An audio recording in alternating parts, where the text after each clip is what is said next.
It is my pleasure to welcome you to this executive conversation and to welcome our guest of honor, Peter Altmaier, who, as you know, is the German Minister for Economic Affairs and Energy. Unlike David, I do actually have to look at notes. I'm always impressed by his ability to go through an entire introduction without having any notes, but I am going to glance down for a moment. Minister Altmaier has been serving in his current role, overseeing a wide variety of economic policy, and we're going to talk about trade and energy and investment in small and medium-sized companies. But prior to that, he's had a long career in a variety of positions, including acting Minister of Finance, Minister of Environment, head of the Chancellery, and I'm probably missing some. But you've also been a member of the CDU and the Bundestag since 1994, yeah. if I'm correct on that? Okay. I think most importantly, you're the son of a coal miner and a nurse, if I went back. And I've read that you are the first prominent German politician to embrace Twitter. Yeah.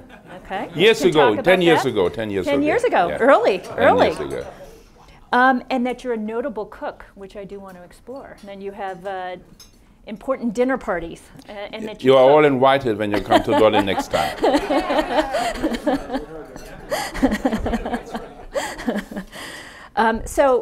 Minister, I think we're going to let you open for a few remarks, and then I'll have some questions for you, and then we'll open it to questions for the audience. No, thank you so much for inviting us. I feel honored being invited by such a distinguished audience. It was my second visit to Washington within 1 year, and it was, of course, in the first place dedicated to all the trade and economic issues of importance between the United States and the European Union. But it is important as such. I'm, as you mentioned correctly, I'm a member of German government. There are 15 of us in government, directed by Chancellor Merkel. I have no idea who of us might be the most important one. I'm not competing for this, but there's no doubt I'm the biggest one in government. And this is a title I have acquired 7 years ago and defended ever since. I'm a strong, firm, and by the way, why this is the case? It relates to the United States more than you might imagine. I was invited by the United States Information Agency in 1988 for an all-American trip, East Coast, West Coast, Kansas City, everything almost.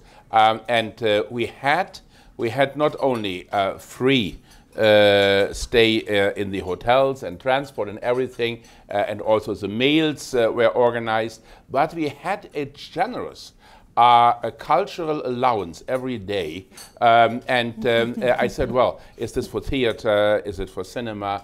For concert? And yes, but you can also use it to experience our very sophisticated American kitchen. So I tried maple syrup and hamburgers and many other steaks, and this made me strong until today. I'm a strong believer in transatlantic relationship because I believe nothing in Germany would have been achieved without the support of our American friends and partners.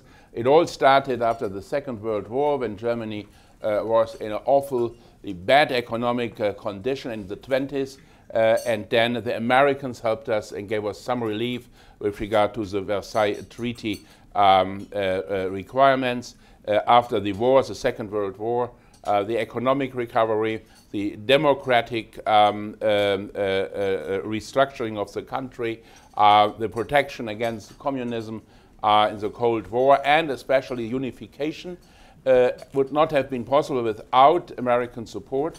And this has, in contrary to what you might see in public opinion, where we have also some anti-American signs since the Vietnam War. It is something that is deeply rooted in the collective memory of a part of the population. Of course, present political events have also some impact, but on the long run, in a perspective of the last 70 years, people in Germany know how important the US have been and still are.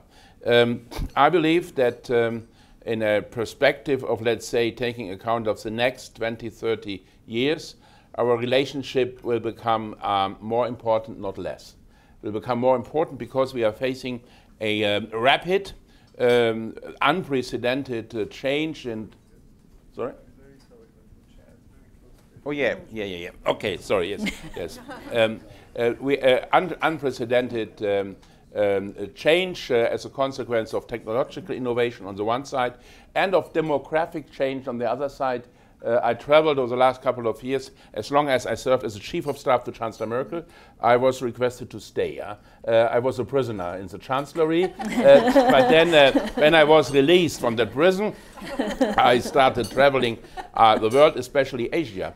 And when I compared Asia with what I had seen years before when I was serving as a Minister of the Environment, it was a complete change.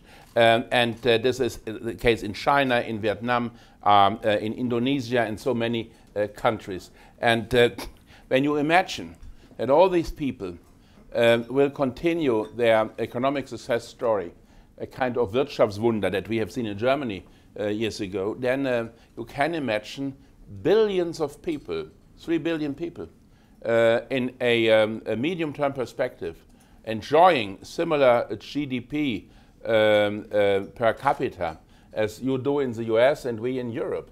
It will shift not only economic but also political power in the world. I'm not afraid of it because it is something that will happen, and the question is, how do we deal with that? I believe we can deal with that if we are proactive, if we have a strategy, and if we cooperate between European Union on the one side and America, Canada, Mexico, Australia on the other side.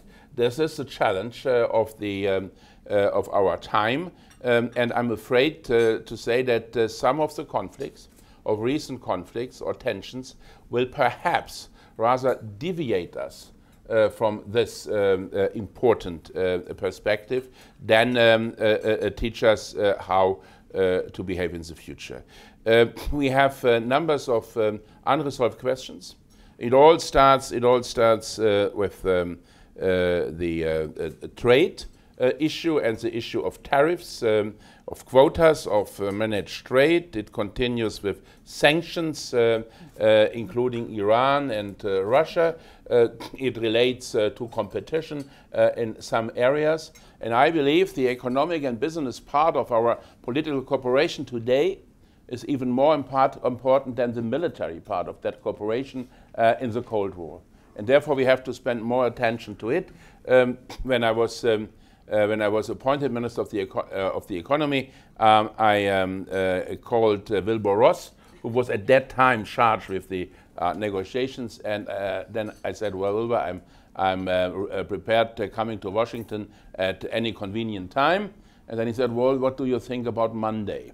And the telephone call took place Thursday night. So, and I said, yes, of course, we come, and we had excellent exchange with Rob Lighthizer at that time, and many others, and Wilbur Ross. We were able to manage the tensions for quite a while. Chancellor Merkel, President Juncker, Cecilia Malmström, who does a great job. Unfortunately, we cannot come back as a commissioner for trade, and because her party is not in government in Sweden, and this is also something that we should have in mind.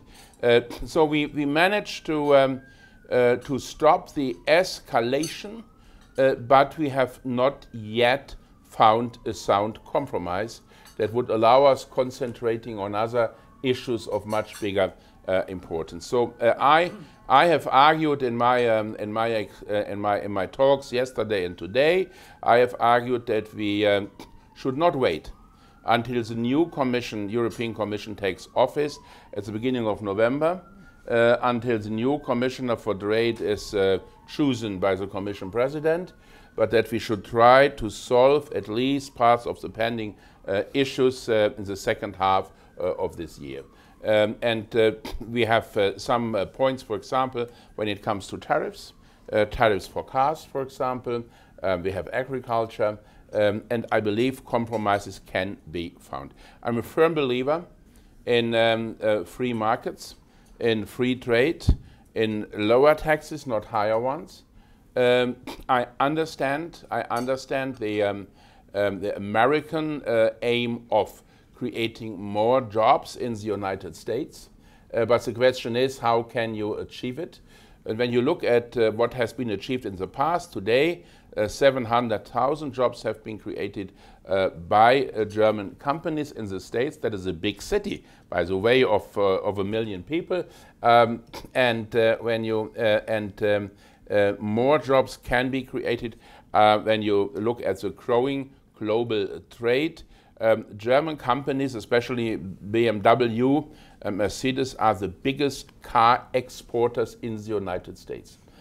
We are heading to Birmingham tonight, and there is no American car manufacturer exporting so many cars to China and other Asian countries than German car makers based in the United States. This is part of the success story. And when I'm talking to them, I say, well, we could consider more investment, but of course then we have to know how stable the trade arrangements between the US and China will be. Because when I decide investing in the US to target the Chinese market and have to face higher tariffs all the time, trade tensions, quota, managed trade, then of course it's a different perspective. And therefore I told Ambassador Lighthizer and all the others that we really hope that not only the European-American tensions can be resolved, but also this Chinese-American conflict. At the end of the day, the question what kind of role China is going to play will not be decided by higher or lower tariffs in the first place. It will be decided by the competitivity of our economies, by the question who is in the driver's seat when it comes to innovation, who is presenting the first autonomous car, level 5, without a wheel and without brakes, where you can sit and have coffee and tea while it's being driven across the country. I will have a library in that car because I love reading. This is of utmost importance. There are so many areas where we can learn from the US. For example, when it comes to biotechnology, you are far ahead of Germany. This is in Germany still something of a political sensitivity, but there are other areas where Germany is leading when it comes to Industry 4.0, when it comes to the traditional machinery, etc. So I think if we join forces, if we can find common positions on all these issues, we will strengthen not only the relationship, but we will do better than if we are just seeing each other as competitors on a global market. Thank you for your attention.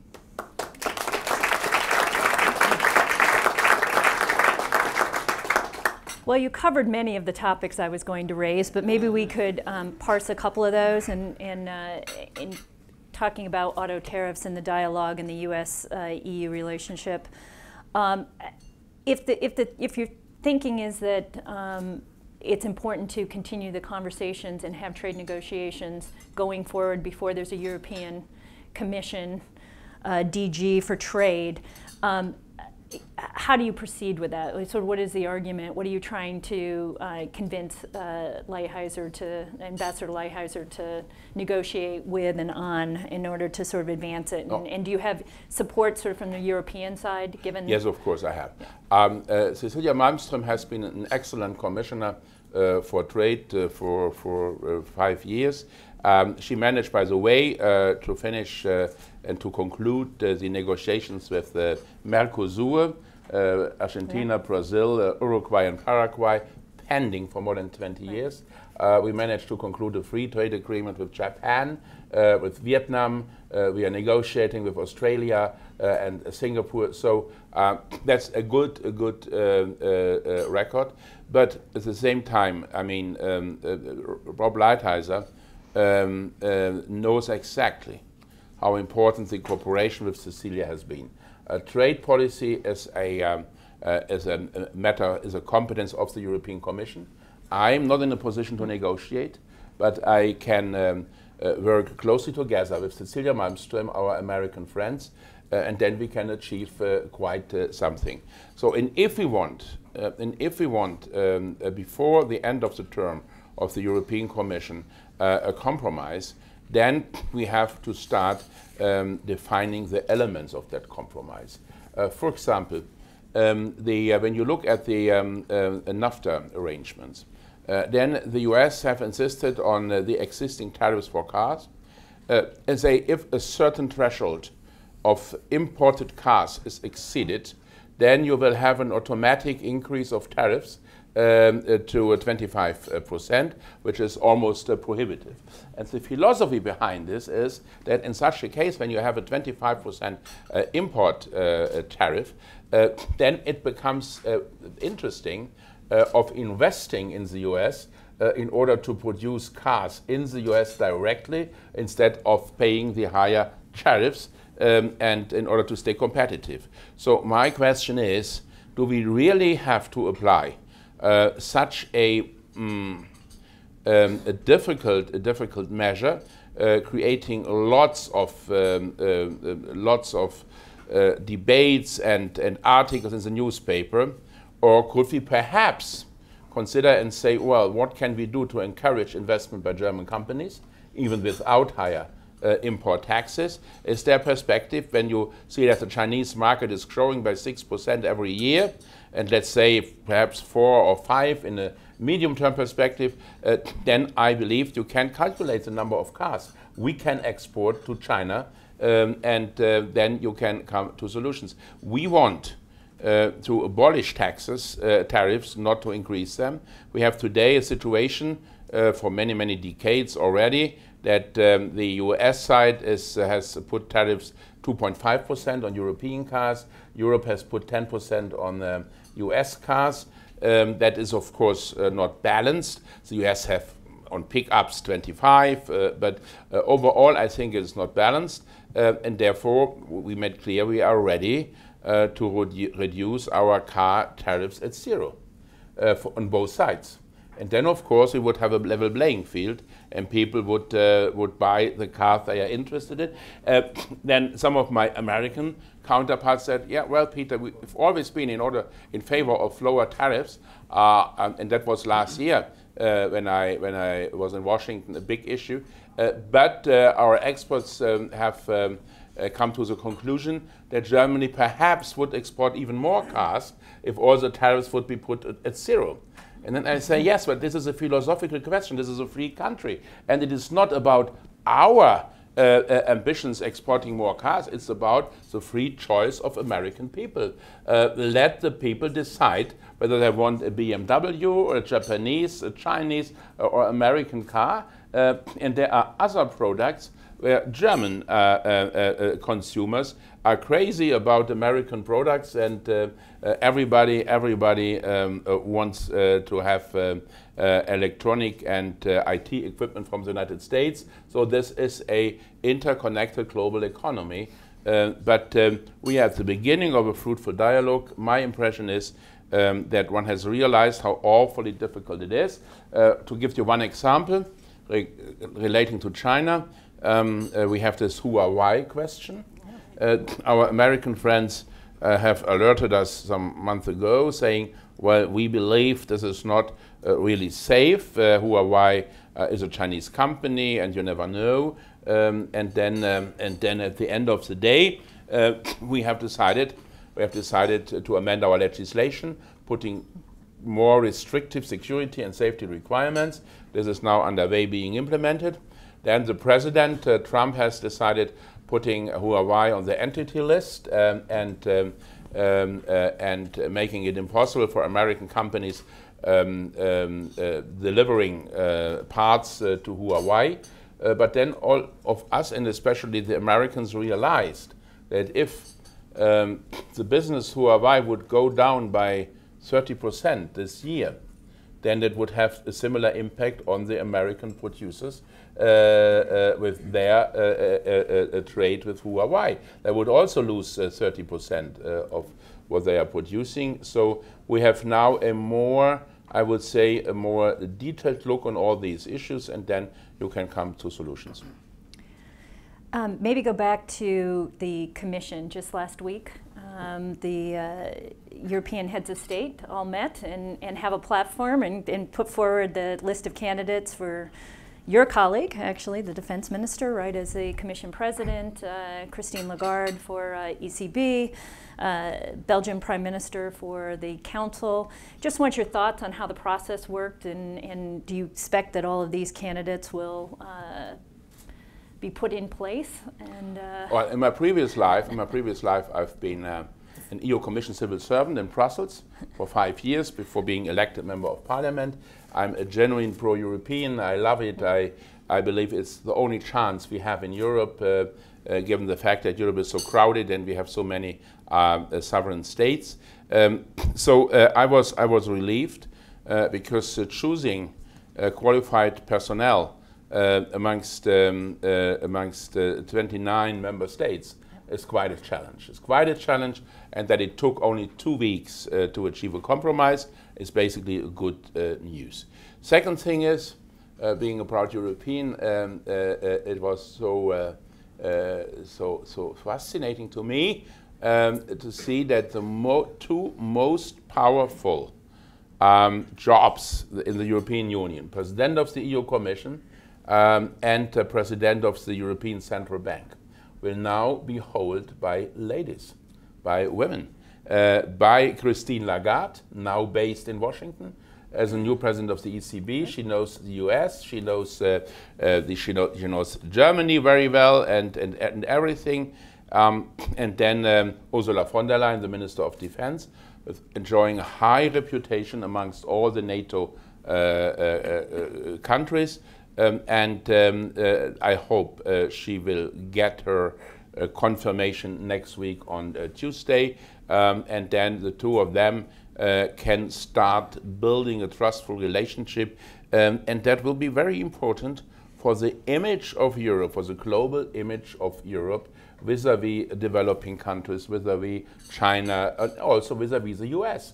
So I can imagine that the US media will be very much interested in seeing how the two ladies will behave and cover the meetings of President Trump and the administration. Yes, of course, it makes politics more interesting and I hope more substantial, because even if I'm a strong believer in equality between men and women, we cannot hide that that women as leaders, and I worked for Angela Merkel for nearly 15 years now in different jobs, that female leaders are normally rather trying to resolve problems than to create new problems. So this is our privilege, and so I'm basically very optimistic. Let's switch gears a little. You also have a portfolio for energy. Yeah. And climate change is top of mind in Europe. I think really has taken the lead around sustainable finance, climate agenda. Could you speak a bit to how Germany is and how you are thinking about climate change and balancing some of the transition to a more renewable future, along with the economic growth issues that kind of come in would take another hour, I'm afraid. Well, yeah. But trying to be as brief as possible. Yes, Germany sometimes is a kind of a strange animal, because for decades we were sticking to nuclear energy on the one side and brown coal and soft coal and hard coal on the other side. And this has changed rapidly over the last 20 years.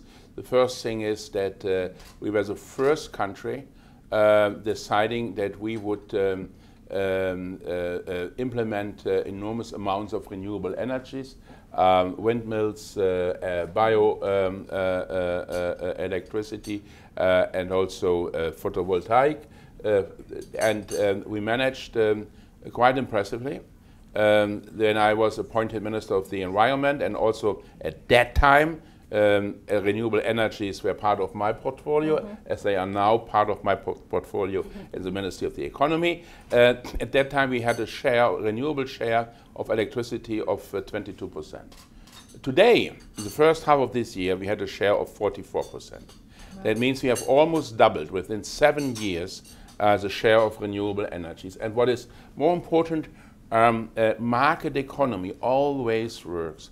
We had fixed feed-in tariffs for all these different energy types of renewable energy for many years, and we paid enormous amounts of money for the growing market share. And then, when I was appointed Minister of the Environment, I made a proposal to switch from fixed tariffs and subsidies to auctions.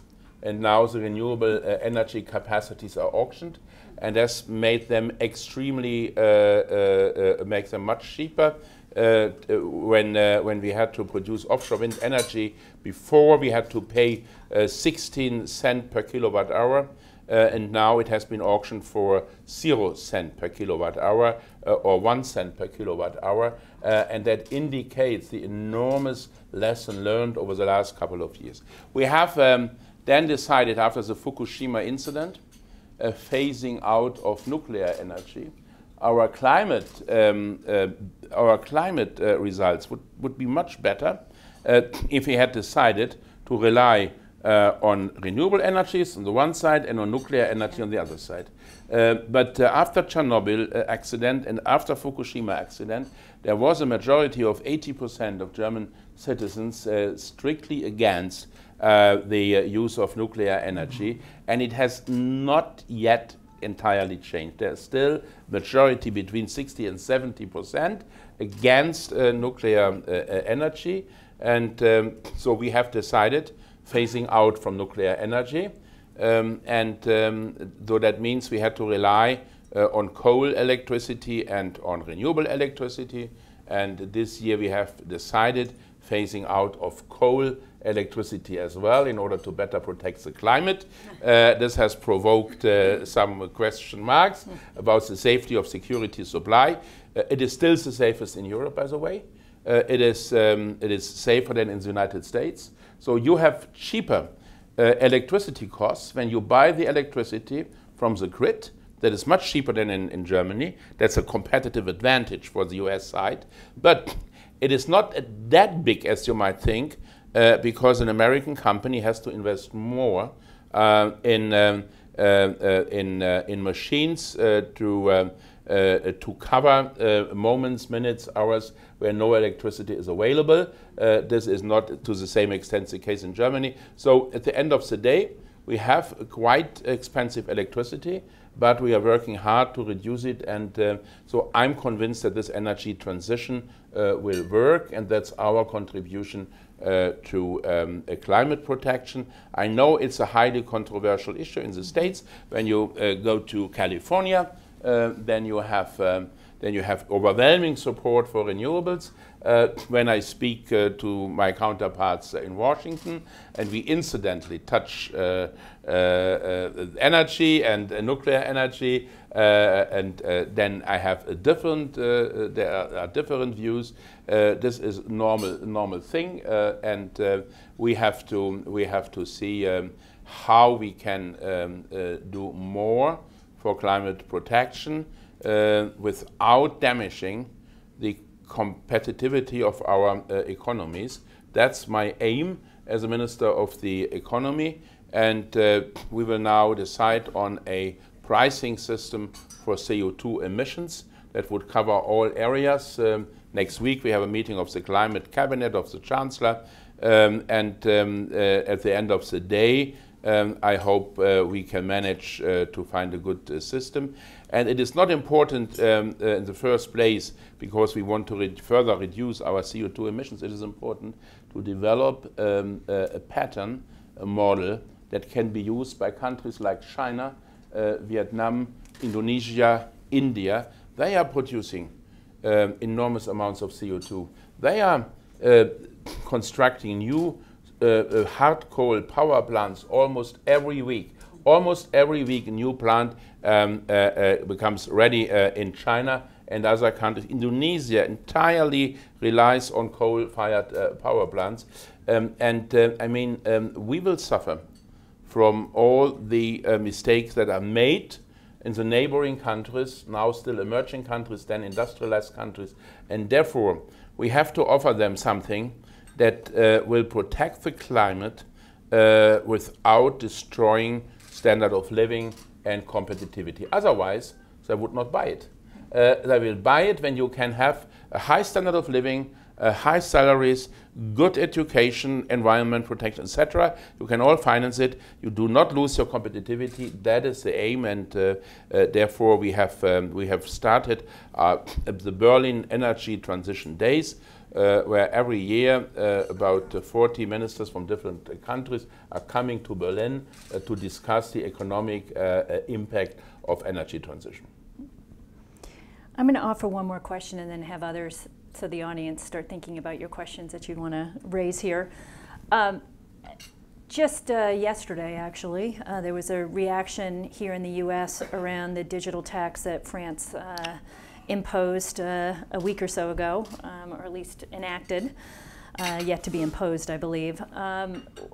Any thoughts and reaction to one, to France's proposal, but also, do you believe that that will have an impact on the U.S.-EU negotiations and all these other, trade and sanctions issues as they arise? Well, it depends. It depends on our respective attitudes.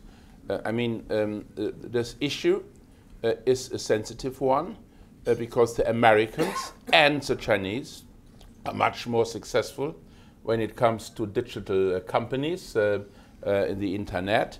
We have, and it was all initiated by France, but also by Wolfgang Schäuble when he still was a Minister of Finance. We have initiated some research on taxation of international companies. And then when you take big American companies, German companies doing business internationally, you have an average taxation. And the question whether they are taxed in the country of origin or in the country of destination. Therefore, we have this double taxation agreements, sometimes this way or the other way around. But at the end of the day, you have an average taxation.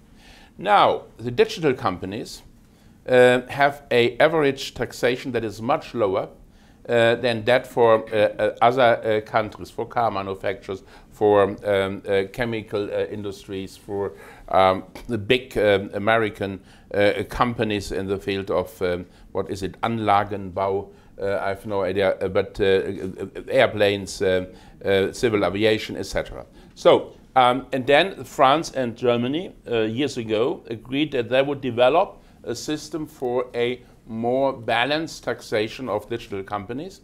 I always thought we have to involve from the beginning countries like the US, because you are concerned by that, and it would be nice having you aboard and finding a balanced compromise. Then it took longer than expected. France has decided putting into effect his own national solution, but we have agreement that we will work on an international solution on the in the framework of OECD and G20.